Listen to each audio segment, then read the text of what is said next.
오늘 함께 보실 말씀은 창세기 30장 25절에서 43절까지 말씀입니다.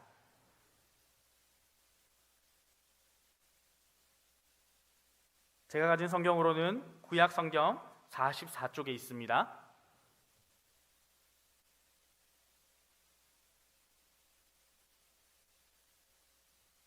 창세기 30장 25절에서 43절까지 말씀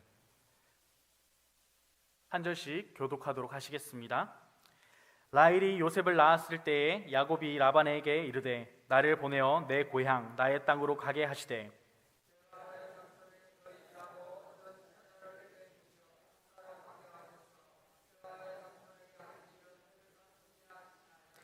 라반이 그에게 이르되 여호와께서 너로 말미암아 내게 복 주신 줄을 내가 깨달았노니 내가 나를 사랑스럽게 여기거든 그대로 있으라. 야곱이 그에게 이르되 내가 어떻게 외삼촌을 섬겼는지 어떻게 외삼촌의 가축을 쳤는지 외삼촌이 아시나이다.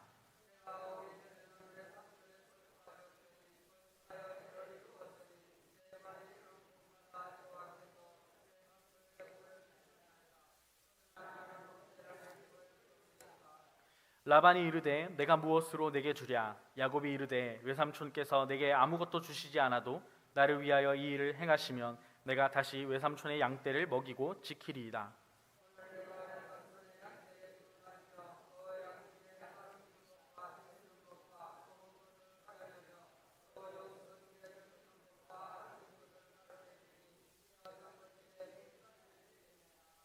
후일에 외삼촌께서 오셔서 내 품삯을 조사하실 때에 나의 의가 내 대답이 되리이다. 내게 혹시 염소 중 안홍지지 아니한 것이나 점이 없는 것이나 양 중에 검지 아니한 것이 있거든 다 도둑질한 것으로 인정하소서.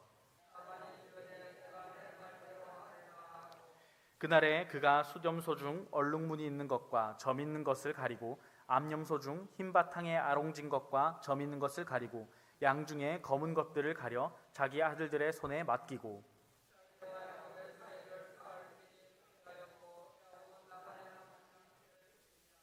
야곱이 버드나무와 살구나무와 신풍나무의 푸른 가지를 가져다가 그것들의 껍질을 벗겨 흰 무늬를 내고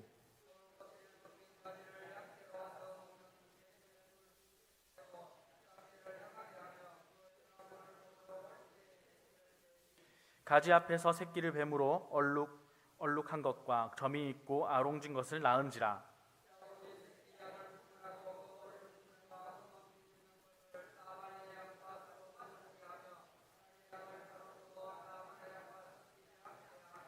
튼튼한 양이 새끼 뵐 때에는 야곱이 개천에다가 양떼의 눈앞에 그 가지를 두어 양이 그 가지 곁에서 새끼를 베게 하고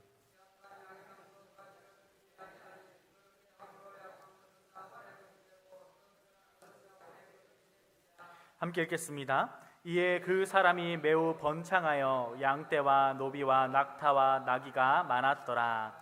아멘. 옆에 계신 성도님과 함께 고백하겠습니다. 사랑하고 축복합니다.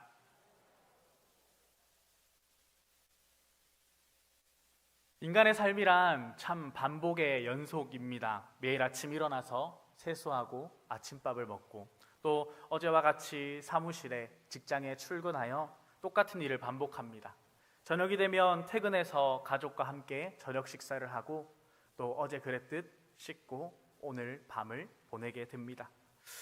요즘은 다소 생활 패턴이 다양해져서 앞서 말한 것과는 좀 다를 수 있겠지만 중요한 것은 내일 역시 똑같은 하루의 일과가 반복될 것을 우리는 바란다는 것입니다. 그리고 또 그렇게 오늘과 똑같은 내일이 반복될 것입니다. 우리는 그것을 가리켜서 일상이라고 이야기하며 그런 일상들이 모이고 쌓여서 우리의 인생이 되어집니다. 인간은 각자 인생의 무대를 살아가는 존재입니다. 그러나 그 무대는 영원하지 않습니다. 언젠가 끝나가야 하는 상영시간이 정해진 무대가 바로 우리의 인생입니다. 마치 영화나 연극이 끝나고 나면 관객들은 떠나가고 화려한 조명과 또 음향이 꺼지고 막을 내리는 것처럼 우리의 인생이 끝나는 그때 모든 인간은 인생이라는 무대에서 퇴장해야 합니다. 그 무대를 마치고 내려올 때 누군가는 기쁨과 환희에 가득 차서 내려올 수도 있고, 누군가는 허탈함에 가득 차서 무대를 내려와야 합니다. 그 무대의 그 차이는 무대 위에서 자신의 역할에 얼마나 충실하였느냐에 따라서 결과가 달라지게 될 것입니다. 다시 말해서 무엇을 추구하며 그 무대 위에서 어떠한 인생을 살았느냐가 바로 그 결과가 다르다는 것입니다. 오늘 우리의 관심은 어디에 있습니까? 무엇을 생각하며 어디에 우리의 관심을 두고 살아가고 있습니까? 인생이란 추구하는 것만큼 의미를 가지게 된다고 합니다. 영원한 가치를 생각하고 거룩한 것을 생각하면 거룩한 인생으로 나아가게끔 된다는 것입니다. 우리는 분명 지나가면 다시는 반복할 수 없는 한 번뿐인 세상을 살아갑니다. 이 중요한 의미를 알고 오늘을 살아가야 합니다.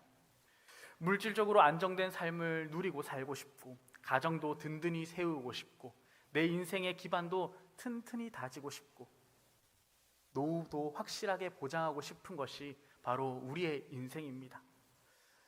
이와 같은 생각은 우리뿐만 아니라 야곱 역시 마찬가지였습니다. 긴 세월을 외삼촌 라반의 집에서 수고하고 외삼촌 라반을 위해 일하여 살았지만 마음 깊은 곳에서 이와 같은 고백을 하게 됩니다. 창세기 30장 30절 말씀입니다. 그러나 나는 언제나 내 집을 세우리이까. 다른 사람의 집을 세우는 동안 정작 내 집을 세우지 못한 야곱의 한탄에 찬 음성입니다. 내 집은 언제 세우게 될까? 우리의 인생도 그렇지 않습니까? 내 집을 세우기 위하여 오늘을 열심히 달려오시지 않았습니까? 내 수요는 언제 갖게 되나? 이게 인생의 주제가입니다. 너나 할 것 없이 누구나 그렇습니다. 나는 내 집을 언제 세우겠습니까? 나는 내 회사를 언제 만듭니까? 나는 내 나라를 언제 짓겠습니까? 나는 언제 왕이 됩니까? 나는 언제 주인이 됩니까? 나는 언제 내가 모든 것을 결정하고 책임질 수 있게 되어집니까? 이것을 꿈을 갖고 있지만 어떤 사람들은 말하지 않고 있을 뿐, 어떤 사람들은 그냥 숨기고 있을 뿐, 어떤 사람들은 그냥 내색하지 않고 있을 뿐, 인간에게는 사실 내 집을 언제 세우겠습니까? 라는 질문을 누구나 가지고 살아갑니다. 그러나 오늘 본문을 통해서 주님께서는 그 생각이 얼마나 헛된 것인가를 보여준과 동시에 내 집을 세우는 것보다 더 중요한 것이 우리의 삶 속에 있다는 것을 보여줍니다. 내 힘으로 집을 세우는 것이 아니라 하나님이 복을 주셔야 내 집도 든든히 세워질 수 있다는 것을 우리에게 말씀하고 계십니다.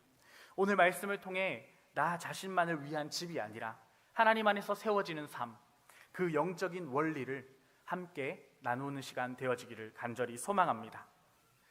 우리 먼저 25절, 26절 말씀을 같이 읽어보겠습니다. 25절, 26절 말씀입니다. 함께 읽겠습니다. 라헬이 요셉을 낳았을 때에 야곱이 라반에게 이르되 나를 보내어 내 고향 나의 땅으로 가게 하시되 내가 외삼촌에게서 일하고 얻은 처자를 내게 주시어 나로 가게 하소서. 내가 외삼촌에게 한 일을 외삼촌이 아시나이다. 아멘. 함께 저를 따라 하시겠습니다. 이 세상은 안전지대가 아닙니다. 야곱은 외삼촌 라반의 집에서 14년이란 시간을 지냈습니다. 14년이란 시간을 일을 하면서 지냈습니다. 단순히 일을 하기 위해서 지냈던 것이 아니라 자신이 사랑하는 여인 라헬을 얻기 위해서 그 외삼촌 라반의 집에서 시간을 보내야 했습니다. 그리고 14년이란 시간이 지나고 야곱에게 아무것도 없었던 야곱에게는 이제 처와 자식들이 생기기 시작했습니다. 오늘 말씀의 시작은 그 시작의 때를 다음과 같이 말합니다. 라헬이 요셉을 낳았을 때에, 라헬이 요셉을 낳았을 때에 야곱은 라반에게 요청합니다. 이제 내 고향 내 땅으로 돌아가겠다고 말입니다. 왜 야곱이 14년이 지난 이제서야 자신의 고향, 자신의 땅으로 돌아가겠다고 이야기합니까?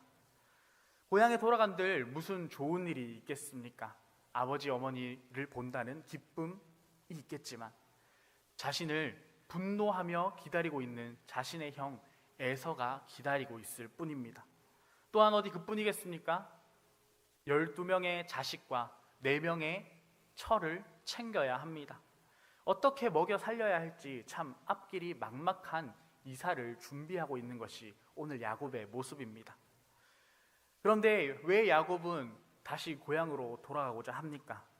차라리 4명의 처와 또 12명의 자녀를 먹여 살리겠다면 지금 있는 이 하란 땅에 다시 터를 잡아서 새로운 살림을 마련하면 될 뿐인 것인데 말입니다.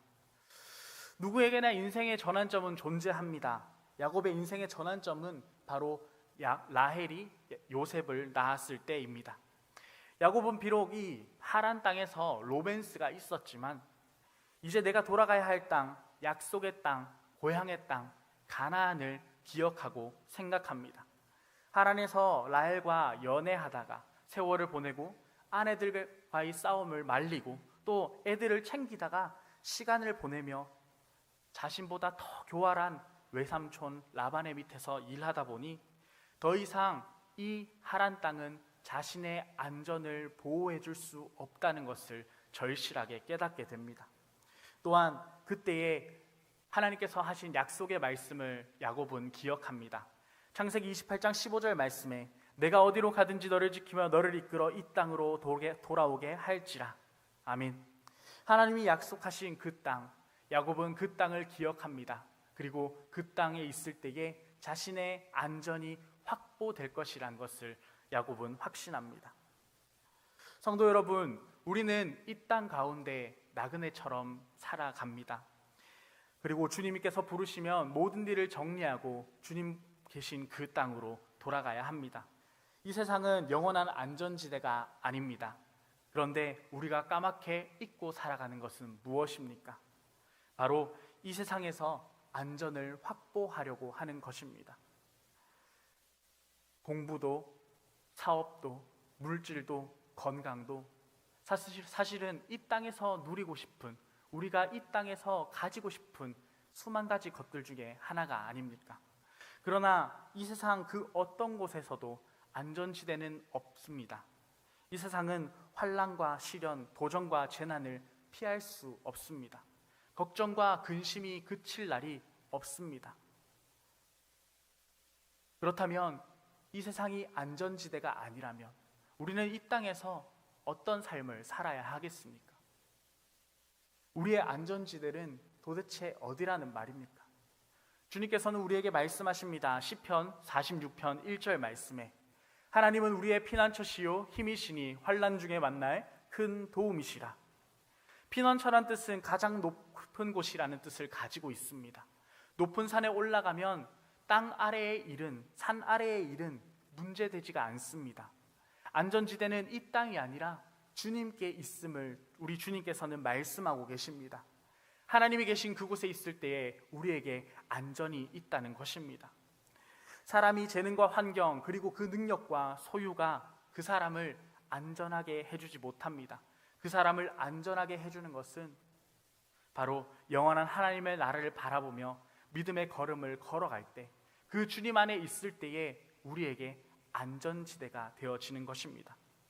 분명 오늘 우리에게 하나님 앞에 선다는 소망, 죽어도 다시 생명을 가지고 살아계신 하나님 앞에서 평가받는 그날을 가진다는 소망은 오늘도 우리를 안전지대로 살아가게 만듭니다.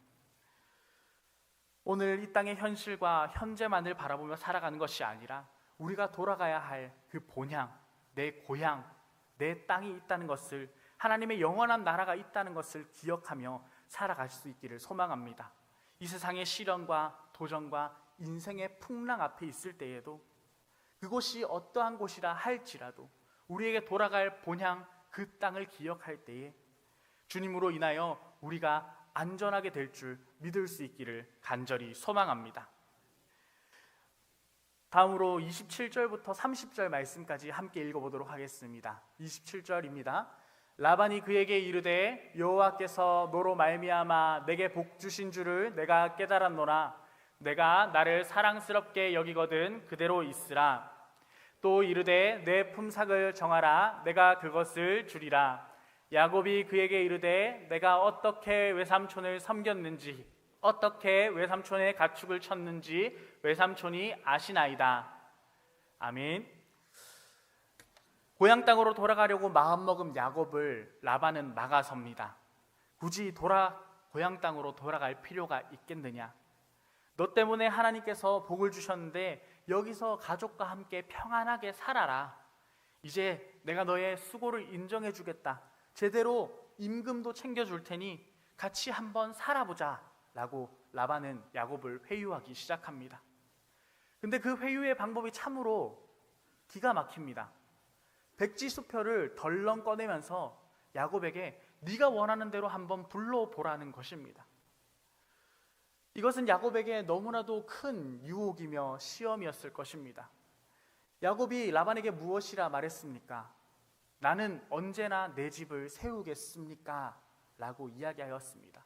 14년이란 시간 동안 외삼촌의 집에서 열심히 일했지만 그에게 남은 것이라고는 아무것도 없습니다. 오히려 불어난 것은 자기가 책임져야 할 4명의 아내와 12명의 자식들이었습니다. 제가 이 가창교회에 오게 된 것은 전도사 시절이었습니다. 전도사 시절 때 지금보다 조금 더 날씬했지요.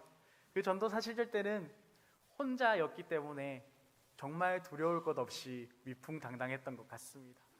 그런데 여기서 주님의 은혜로 사랑하는 아내를 만나게 되고 주님의 은혜로 그리고 성도님들의 많은 기도로 사랑하는 2딸과 또 막내 아들까지 얻게 되었습니다.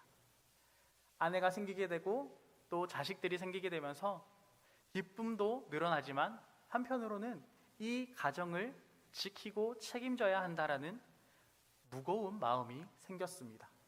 그러면서 아버지 어머니들이 얼마나 힘들게 사셨는지 한 번 더 존경의 마음을 품게 되었습니다. 백지수표 앞에 선 나는 어떨까라는 생각을 해보았습니다. 아무것도 가지지 못하고 책임져야 할 부양 가족만 있는 나라면 라반의 그 백지수표 앞에서 어떻게 행동할 것인가? 백지수표에 내 상황이 나아지길 기다리겠습니다 라고 멈출 것인가? 아니면 앞뒤 안 가리고 난 떠나겠습니다 라고 이야기할 것인가? 참 많은 생각과 고민을 해보았습니다. 그리고 생각으로 그쳤습니다. 참 선택하기 어려운 상황이었습니다. 그런데 야곱은 어떤 선택을 합니까? 30절 말씀에 야곱이 다음과 같이 고백합니다. 외삼촌 집의 축복이 여호와께서 복을 주셨습니다 라고 고백합니다. 내 발이 이르는 곳마다 여호와께서 외삼촌에게 복을 주셨나이다. 사실 야곱은 자신을 위해 가족을 위해 열심히 일했을 것입니다. 아내를 얻기 위해 라헬을 얻기 위해 일했습니다. 일할 수밖에 없어서 일한 것이지만 하나님께서는 외삼촌 라반에게 축복을 더하여 주셨습니다. 야곱이 라반과의 어려운 관계 속에서 하나님에 대한 소망을 잃지 않고 있다는 것을 우리는 보게 됩니다. 이후에 야곱은 라반에게 아주 모험적인 제안을 하게 되는데 그것은 희고 좋은 양은 다 라반의 것이 될 것이고 흠이 있거나 얼룩진 것들은 다 자신의 것으로 하겠다라고 야곱은 라반에게 제안합니다. 이 야곱의 제안은 사실 너무나도 어리석고 이상해 보이는 것입니다. 원래 양은 흰색이나 검은색인 것이 대다수입니다. 제가 사진을 준비했는데 한번 띄워주시면 감사하겠습니다. 양과 염소는 흰색 또는 검은색이 대다수라고 합니다. 특별히 나오는 것들 중에 개 중에 점박이나 얼룩진 것, 성경의 표현으로는 아롱진 것이 나온다고 합니다. 나오게 되어지는 확률은 단색, 흰색과 검은색이 우월하게 많은 수준입니다. 그런데 야곱이 라반에게 한 거래의 내용은 무엇입니까? 얼룩진 것, 아롱진 것, 점이 있는 것을 자신이 가지고 그렇지 않은 것은 다 라반에게 주겠다, 라반의 것이라고 고백합니다. 머리가 잘 돌아가는, 계산을 잘 두드리는 라반의 입장에서 이 야곱의 계약의 내용은 아주 솔깃한 것이었습니다. 이 야곱의 제안에 대해서 라반은 흔쾌히 허락합니다. 라반은 혹시라도 흠이 있거나 또 얼룩무늬, 점이 있는 양과 염소들이 생길까 싶어서 얼른 양떼들을 조사해서 완전히 분리한 다음에 얼룩지고 점이 있고 이상한 것들은 다 야곱에게, 그리고 멀쩡하고 건강하고 튼튼한 것들은 다 자신들이 챙겨서 아들에게 맡기게 합니다. 그리고 그것으로 끝나지 않고 야곱을 사흘 길 있는 멀리 보내어 그곳에서 양과 염소를 치게 합니다. 결국 야곱은 흠이 있거나 얼룩진 양과 염소가 한 마리도 없는 가운데서 치게 됩니다. 여기까지만 보면 야곱의 제안은 어리석어 보입니다. 도대체 어떻게 그 자신의 품삯을 가지고 갈까 하고 고민하게 됩니다. 그러나 야곱은 라반의 백지수표를 유혹을 뿌리치고 얼토당토 않는 계약을 이야기할 수 있었던 이유를 고백합니다. 왜냐하면 야곱에게 있어서 축복의 근원은 바로 하나님이셨기 때문입니다. 야곱은 외삼촌을 보면서 속임수의 인생을 바라보았습니다. 라반의 밑에서 자신보다 훨씬 뛰어난 계략과 속임수를 당하면서 그는 변하고 또 그 속에서 하나님과의 관계를 다져갔습니다. 사람의 힘과 방법이 아니라 하나님께 소망을 잃지 않는 것입니다. 우리에게도 인생의 시험과 풍랑이 찾아올 때가 있습니다. 어떤 문제에 직면했을 때 소망을 잃지 않는 믿음이 우리에겐 필요합니다. 커다랗게 자리 잡은 나무를 혹시 보신 적 있으십니까? 흔히들 거목이라고 이야기하죠. 거목은 자리를 옮기지 않습니다. 그저 불어오는 바람에 꿋꿋이 자리를 지키어 흘러가는 시간 속에서 자신의 존재감을 더더욱 드러낼 뿐입니다. 하지만 잡초는 아무데나 옮겨도 잘 자랍니다. 그러나 사람의 손에 뽑히어 바닥에 떨어지거나 불에 살라지게 될 운명입니다. 믿음의 거목은 환난과 시험 속에서 하나님께 소망을 잃지 않는 자들입니다. 사랑하는 성도 여러분, 하나님은 시편 39편 7절 말씀에 주여 내가 무엇을 바라리요 나의 소망은 주께 있나이다 라는 고백을 받으셨습니다. 시험을 당해도 우리는 주님께 소망을 두어야 합니다. 어떤 어려운 문제에 부딪혀도 타협하거나 파괴적인 태도를 보이는 것이 아닙니다. 현실의 문제 앞에 낙심하지 않고 하나님의 뜻을 찾고 하나님의 뜻을 구하는 삶이 바로 믿음의 삶입니다. 하나님께서 함께 하실 줄을 믿고 믿음의 자리를 지키시는 성도님들 그리고 저와 여러분들 되기를 간절히 소망합니다. 37절과 39절 말씀을 함께 보기 원합니다. 37절에서 9절 말씀입니다. 야곱이 버드나무와 살구나무와 신풍나무의 푸른 가지를 가져다가 그것들의 껍질을 벗겨 흰 무늬를 내고 가지 앞에서 새끼를 뱀으로 얼룩얼룩한 것과 점이 있고 아롱진 것을 낳은지라. 아멘. 라반과의 이상한 계약을 마친 후에 야곱은 교묘한 방법으로 양떼와 염소떼를 불리기 시작합니다. 양떼와 염소떼가 물을 먹을 때에 버드나무와 살구나무와 신풍나무 가지를 취해서 껍질을 벗겨서 흰 무늬를 내고 양떼가 와서 먹을 때에 물통 앞에 그 가지를 세워둡니다. 그리고 그 가지를 보면서 짝짓기를 하도록 합니다. 그 결과 어떻게 되어집니까? 얼룩한 것과 아롱진 새끼 양과 염소를 얻게 됩니다. 39절은 다음과 같이 말씀합니다. 가지 앞에서 새끼를 뱀으로 얼룩한 것과 점이 있고 아롱진 것을 낳으니라. 야곱은 14년 동안 양과 염소를 치던 경험이 있었을 것입니다. 양과 염소의 번식 습성, 또 생태 환경 등 그리고 주변 목자들의 경험담까지 자신이 알고 있는 모든 것을 총동원해서 점 있고 얼룩진 것을 태어날 수 있는 환경을 조성합니다. 나무의 껍질을 벗겨서 얼룩 무늬가 있게 만들고 단색깔의 양과는 마주치지 못하게 해서 또 그런 태교 활동을 하게 하는 야곱이 사용하는 방법은 언뜻 보면 굉장히 비과학적이고 또 미신적인 행동입니다. 어떻게 하나님을 믿는 야곱이 그런 행동을 할 수 있나라는 생각까지 들 정도의 행동입니다. 그러나 성경은 이런 야곱의 행동의 결과에 대해서 다음과 같이 말씀합니다. 43절의 말씀입니다. 이에 그 사람이 심히 풍부하여 양떼와 노비와 약떼와 나귀가 많았더라. 아멘. 성경은 오히려 야곱의 행동의 그 마지막에 매우 번창하여 양떼와 노비와 나귀가 많았더라 라고 야곱의 재산이 불어나는 것을 설명해 주고 있습니다. 그렇다면 성경이 이 야곱의 미신적인 행위를 기록하고 있는 이유가 무엇이겠습니까? 우리로 하여금 이 땅을 살아갈 때에 미신적인 방법과 행동을 통하여 부와 재산을 취하라는 말씀이겠습니까? 그렇지 않습니다. 야곱이 부자가 된 것은, 성경이 이 야곱의 부유해진 것을 기록하고 있는 이유는 창조하신 하나님께서 믿음의 법칙을 따라 살도록 하기 위한 하나님의 특별한 축복이었음을 보여주고 있는 것입니다. 오늘 야곱의 행위는 재산을 불리기 위한 재테크가 아니었습니다. 과학적인 보고서도 아닙니다.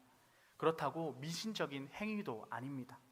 하나님은 아브라함과 이삭의 믿음을 통하여 그것을 기억하시고 생물학을 초월하여 실수하고 연약한 야곱을 축복해 주신 것이었습니다. 하나님께서 연약하고 실수투성이인 이 야곱에게 왜 이런 축복을 부어 주시겠습니까? 그것은 바로 야곱의 믿음의 그릇을 키우기 위함이었습니다.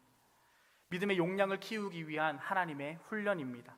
믿음의 용량을 넓히기 위해서는 믿음의 법칙을 따라야 합니다. 하나님만 의지하지 않으면 안 되는 상황으로 그를 몰고 가시는 것입니다. 우리 주님의 관심은 우리의 신앙이 믿음의 법칙을 따라 살아가도록 하는 것에 있습니다. 우리에게 필요한 것은, 이 땅을 살아가면서 우리에게 반드시 필요한 것은 야곱처럼 꾀를 부리며 어떠한 방법을 사용하는 것이 아니라 믿음의 법칙을 따라 살아가는 삶입니다. 내 계산, 내 지식, 내 힘이 아니라 하나님만 의지하는 삶. 그때 하나님께서 우리가 상상하지 못할 방식으로 우리 삶 가운데 역사하십니다. 야곱과 함께 하셨던 그 하나님이 오늘도 믿음의 법칙을 따라가는 자들에게 함께 하십니다. 세상적인 방법이 아니라 하나님을 의지하는 방법으로 오늘을 살아가십시오. 하나님은 반드시 믿음 가운데 역사하십니다. 오늘 야곱에게 함께 하셨던 그 하나님이 오늘도 믿음의 법칙을 따라 살아가는 주의 백성들과 함께 하시는 줄 믿을 수 있기를 소망합니다. 말씀을 정리하고자 합니다. 야곱은 형 에서의 분노를 피해 먼 타국인 하란 땅에서 오랜 시간을 보내게 됩니다. 그곳에서 아내를 얻게 되고 자녀들을 낳게 됩니다. 자신을 능가하는 라반의 교만함에, 그리고 네 아내의 싸움에 자신의 인생에 안전지대가 없음을 깨닫게 됩니다. 이러한 어려운 상황으로 가게 된 것은 야곱 자신의 잘못이었지만 하나님께서는 그 상황과 환경을 통해 하나님의 뜻을 이루어 가십니다. 그곳에서 자신의 집을 세우기 위해 발버둥 쳤던 야곱이었지만 결국 그의 집을 세우시고 그를 이끄신 것은 신실하신 하나님이셨습니다. 마찬가지로 오늘도 우리의 실수를 아시고 우리의 연약함을 아시지만 우리를 이끌고 세워가시는 분이 계십니다. 바로 우리 주님이십니다. 우리가 속한 모든 영역 가운데 우리의 집을 세우기 위해 불안해하며 발버둥 치는 것이 아니라 하나님 안에서 날마다 형통함과 은혜를 누리며 살아가며 또 그 은혜와 형통함을 세상에 선포할 수 있는 저와 여러분들 될 수 있기를 간절히 소망합니다.